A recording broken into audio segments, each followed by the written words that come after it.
Alors aujourd'hui, je vous apportais une photo d'Agnès Salle. Alors qui est Agnès Salle? Elle a défrayé la chronique il y a quelques mois, quelques années, parce qu'elle avait dépensé près de 40 000 € de frais de taxi à l'époque où elle était directrice de l'ENA. Ce qui est intéressant, c'est qu'elle a été condamnée, donc 3 mois de prison avec sursis, 4 500 € d'amende, 3 000 € de dommages et intérêts et 6 mois de suspension. Elle a été réintégrée et promue doublement, c'est-à-dire que d'une part, on la nomme haut fonctionnaire à l'égalité, la diversité, etc. Mais en plus, on la nomme rétroactivement au 1er janvier pour avoir une promotion financière qui élève quand même son salaire à plus de 6 000 € et qui lui permet du coup d'avoir une retraite plus intéressée.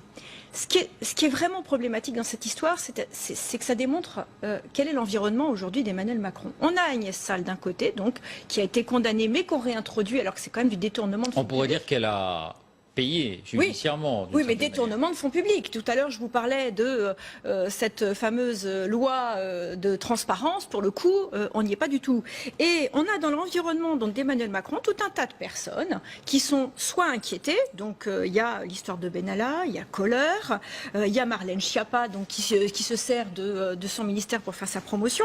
Et puis, on a un Richard Ferrand qui est sur le point, qui se présente pour le perchoir. Je vous rappelle qu'il est quand même sous le coup d'une enquête pour des détournements aussi. Il n'est pas mis en examen. Il n'est pas mis en examen, mais il y a quand même une enquête sur son nom. Et c'était d'ailleurs la raison pour laquelle il n'avait pas pu accéder au perchoir précédemment.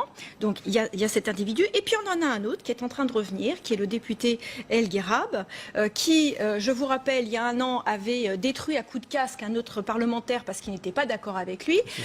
Un socialiste, dont on apprend que Emmanuel Macron le soutient et lui envoie des SMS dans la presse aujourd'hui. Donc il y a quand même beaucoup de questions à se poser sur la probité de ces élus, sur la façon dont Emmanuel Macron entend ce qu'il appelait la transparence, le nouveau monde. Pour moi, c'est l'ancien monde, c'est la politique des copains et des coquins. Et il faut mettre un terme à tout cela tout de suite. Exprimée, elle aurait dû finalement être éjectée. C'est tout. On pouvait la lourder de la fonction publique. Mais moi, de toute façon... Non, mais attendez. Est-ce que c'était possible? Bien sûr, je peux dire que dans le secteur privé, elle aurait été virée immédiatement. Mais est-ce que c'est possible? C'est scandaleux. Peut-être qu'il faut que ça change. J'estime qu'elle aurait... C'est exactement la position que j'avais défendue. Elle aurait dû être virée purement et simplement. Tu sais qu'elle avait reçu à l'époque le soutien. Il y avait une pétition qui avait circulé. Organisée par Frédéric Mitterrand, de ses collègues, effectivement, aux fonctionnaires. Oui, mais ça ne m'étonne pas du tout. Parce que finalement, on est quasiment jamais sanctionné. Elle a une sanction finalement. Elle est promue. Oui, elle est promue. Oui, elle a redémarré finalement. Elle n'a jamais été exclue. Elle a eu 6 mois de suspension. Est-ce qu'elle n'a pas été rémunérée? Jamais qu'on vérifie. Est-ce que c'est vrai? Est-ce qu'en fait elle n'a pas été rémunérée pendant 6 mois? J'en doute. Et après, finalement... Donc ça te choque? Ça me choque. Je trouve ça scandaleux. Je répète, elle aurait dû être licenciée purement et simplement.